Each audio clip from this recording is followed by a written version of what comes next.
কেমন আছিস সবাই? নিশ্চয়ই ভালো আছিস। আচ্ছা, আজকে আমরা যেটা পড়বো সেটা হচ্ছে ঘর্ষণ বল।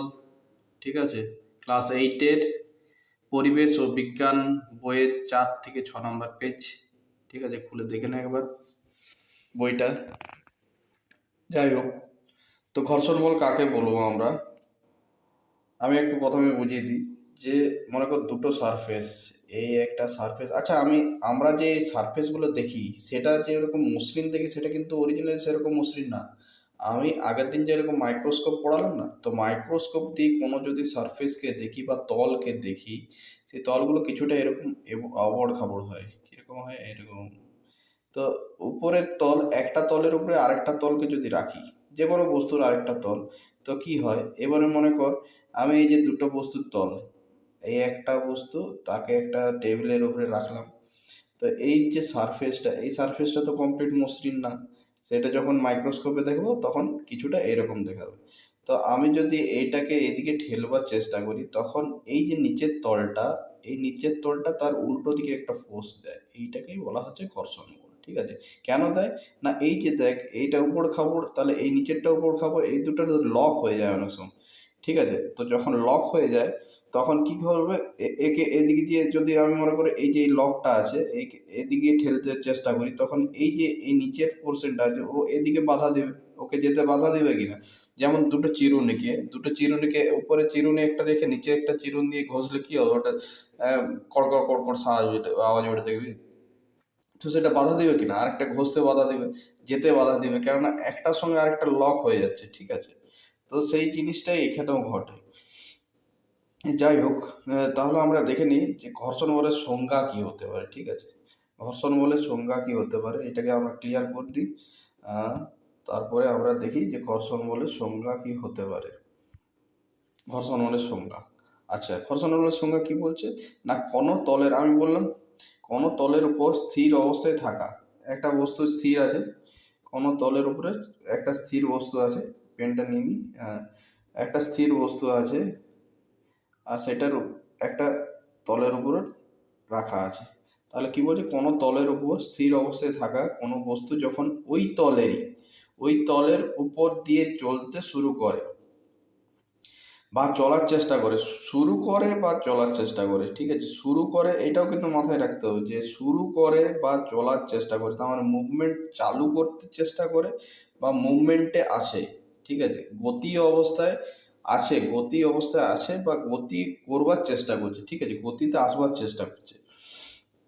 তখন দুটি তলের সংস্পর্শে একটি বল তৈরি হয়, সংস্পর্শে একটি বল তৈরি হয় যা ওই বস্তুর গতিকে বা গতির প্রচেষ্টাকে বাধা দেয়। ঠিক আছে, তার মানে ওই যে মুভমেন্টটাকে, মানে গতিতে আসার গতিটাকে, বা যদি কেউ গতিতে আছে তাহলে সেই গতিটাকে কম করছে, বা যদি কেউ স্থির অবস্থায় আছে তাকে গতিতে যেতে বাধা দিচ্ছে। ঠিক আছে, তো এটাই হচ্ছে ঘর্ষণ বল। আচ্ছা, এবারে আমরা দেখে নিই যে ঘর্ষণ বল কীরকম হয়। দেখ, এই লোকটা টানছে এইদিকে। ঠিক আছে, তাহলে ঘর্ষণ বলটা এইদিকে টানছে, এটা একটা তল, একটা সারফেস, আর এর নিচে এই যে বস্তুটা রাখা আছে বা এইটার একটা সারফেস আছে নিচে। তাহলে এইখানে কি হচ্ছে? এইখানে ঘর্ষণ বলটা ক্রিয়া করছে কার উপর? কিরকম ক্রিয়া করছে না, যদি এইদিকে টানছে তাহলে তার উল্টো দিকে ক্রিয়া করছে, এইদিকে ক্রিয়া করবে। ঠিক আছে, তার মানে এইদিকে ঘর্ষণ বলটা ক্রিয়া করবে। ঘর্ষণ বলটা কোন দিকে ক্রিয়া করবে? না, এইদিকে ক্রিয়া করবে। ঠিক আছে, হ্যাঁ। তারপরে নেক্সট আমরা দেখি যে ঘর্ষণ বল, হ্যাঁ, দু প্রকার হতে পারে। একটা হচ্ছে ফিকশন, মানে হচ্ছে ঘর্ষণ। একরকম হচ্ছে স্ট্যাটিক। স্ট্যাটিক মানে হচ্ছে স্থিতি ঘর্ষণ। আর ডাইনামিক মানে গতীয় ঘর্ষণ। এরপরে গতীয় ঘর্ষণকে আবার দুভাগে ভাগ করা হচ্ছে, সেটা হচ্ছে স্লাইডিং ফ্রিকশন আর রোলিং ফ্রিকশন। ঠিক আছে, এগুলো নামগুলো মনে রাখলেই হলো। আমাদের মেনলি দুটো ভাগে ভাগ করা যায়, একটা হচ্ছে স্থিতি ঘর্ষণ আর একটা হচ্ছে গতীয় ঘর্ষণ। স্থিতি ঘর্ষণ আর গতীয় ঘর্ষণ। ঠিক আছে, এরপরে দেখ, ঘর্ষণ বিভিন্ন প্রকারের হতে পারে। যেমন দুটি কঠিন তলের মধ্যবর্তী ঘর্ষণ, দুটো কঠিন, তার মানে দুটো কঠিন বস্তুর মধ্যে যদি ঘর্ষণ হয় সেটা হতে পারে। তরলের মধ্যেকার দুটো তরল পদার্থের মধ্যেও ঘর্ষণ হতে পারে, দুটো তরল পদার্থের মধ্যে ঘর্ষণ হতে পারে, কঠিন ও তরলের মধ্যেও ঘর্ষণ হতে পারে, পদার্থ আভ্যন্তরীণ ঘর্ষণ হতে পারে, ওটা পরে বুঝবি আভ্যন্তরীণ ঘর্ষণ কিভাবে হয়। আবার গ্যাসীয় পদার্থেরও কিন্তু ঘর্ষণ হয়, ঠিক আছে, গ্যাসীয় পদার্থের অণুদের মধ্যেও ঘর্ষণ হয়, ঠিক আছে। তো যাই হোক, দেখ স্থিতি ঘর্ষণ এবার কাকে বলে। স্থিতি ঘর্ষণ যখন একটি শরীর বিশ্রামে থাকে, সরি, যখন একটি শরীর বিশ্রামে থাকে তখন তার উপর যে ঘর্ষণ শক্তি কাজ করে, তার মানে যদি কোনো বস্তু দাঁড়িয়ে থাকে, এখন স্থির অবস্থায় আছে, ঠিক আছে, তার মধ্যে এই যে দুটো তলের মধ্যে যে ঘর্ষণ বলটা কাজ করবে সেটাই হচ্ছে তার স্থিতি ঘর্ষণ বা স্ট্যাটিক ফ্রিকশন বলা হয়, স্ট্যাটিক ফ্রিকশন, ঠিক আছে। দেখ একটা ল্যাপটপ আমরা যখন ইউজ করি, তো ল্যাপটপটা দেখবি টেবিলের থেকে, টেবিলটাকে আস্তে আস্তে আস্তে আস্তে করে যদি হিলানো হয়, তো একটা টাইম পর্যন্ত ল্যাপটপটা ওই টেবিলের উপরেই কিন্তু থাকে। তো কেন, ওই দুটো এর মধ্যে তার মানে একটা ফোর্স কাজ করছে, সেইটাই ওই টেবিলের থেকে ল্যাপটপটাকে পড়তে বাধা দিচ্ছে, ঠিক আছে। তো এটাই হচ্ছে তার স্ট্যাটিক ফ্রিকশন, ঠিক আছে। যদি ওই ফ্রিকশনটা না থাকতো, কারণ কি হলো, টেবিলটা একটু হেলালে পরেই ল্যাপটপটা দুম করে পড়ে যেত নিচে, তাই তো।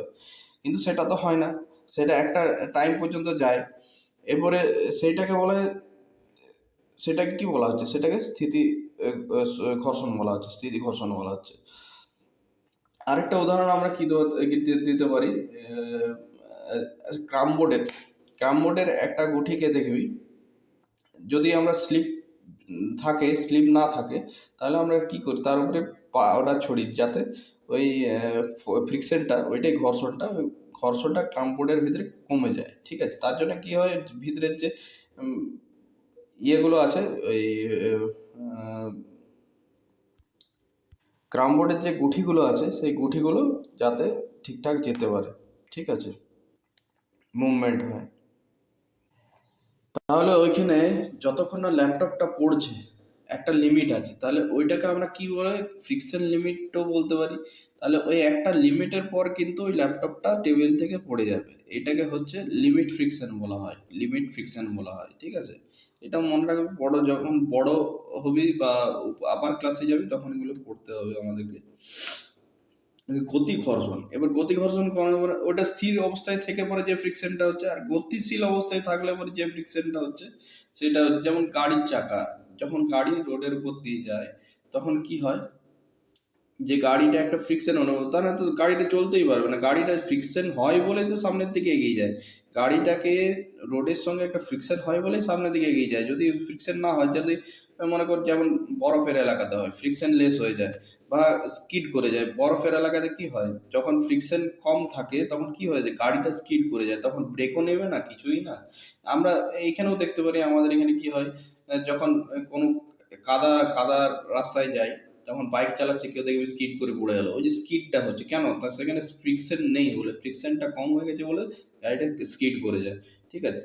তো সেইটা হচ্ছে একটি বস্তুর সাপেক্ষে অন্য বস্তুর যখন চলমান অবস্থায় হয় তখন যে ঘর্ষণ বল তৈরি হয় তাকে গতীয় ঘর্ষণ বলে, ঠিক আছে।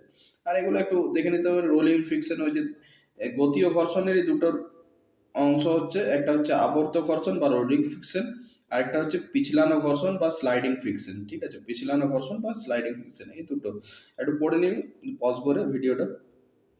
আচ্ছা, নেক্সট আমরা দেখি যে তোদের বইয়ে কি লেখা আছে, ঠিক আছে। তোদের বইয়ে কতগুলো পয়েন্ট দেওয়া আছে, যে কোনো বস্তু যখন কোনো তলের উপর স্থির হয়ে বসে থাকে, ঠিক আছে, স্থির হয়ে কোনো বস্তু যখন বসে থাকে তখন ওই বস্তুটি ওই তলের উপর লম্বভাবে নিচের দিকে একটি বল প্রয়োগ করে, ঠিক আছে।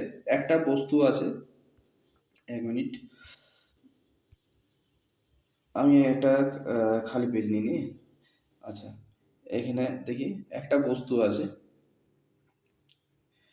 এরপরে এইটা মনে করে একটা 10 কেজির বস্তু আছে, 10 কেজি। তো এ একটা বল প্রয়োগ করবে কি, এই টেবিলের উপরে, এটা টেবিলের উপরে রাখা আছে, এটি টেবিলের টেবিলের উপরে একটা বল প্রয়োগ করবে, ঠিক আছে। তো এই বল প্রয়োগ করে, আর টেবিলটাও নিশ্চয়ই এই বস্তুটার উপরে বল প্রয়োগ করবে, আমরা কি, নিউটনের থার্ড ল কি বলছে, সমান এবং বিপরীতমুখী বল প্রয়োগ করে, তাহলে যদি এদিক থেকে এটা বস্তুটা টেবিলটার উপরে একটা বল প্রয়োগ করে, নিশ্চয়ই টেবিলটাও বস্তুটার উপরে একটা বল প্রয়োগ করবে। ঠিক আছে, তো এইটাই বলতে চাই যে এরপরে দেখি কি নেক্সট কি বলছে। আচ্ছা, লম্বভাবে বল প্রয়োগ করছে, মৃত্তিকা স্থির অবস্থায় ঘর্ষণ বলের সর্বোচ্চ মান কি বেশি হবে? ঠিক আছে, ঘর্ষণ বলের সর্বোচ্চ মান কি বেশি হবে না হবে না? ঘর্ষণ বল সম্পর্কে আমরা যা একটু দেখে নেবে, এগুলো কি লেখা আছে। ঘর্ষণ বল সব সময় সংস্পর্শে থাকা তল দুটির সঙ্গে সমান্তরাল ক্রিয়া করে। ঠিক আছে, সমান্তরাল ক্রিয়া করে।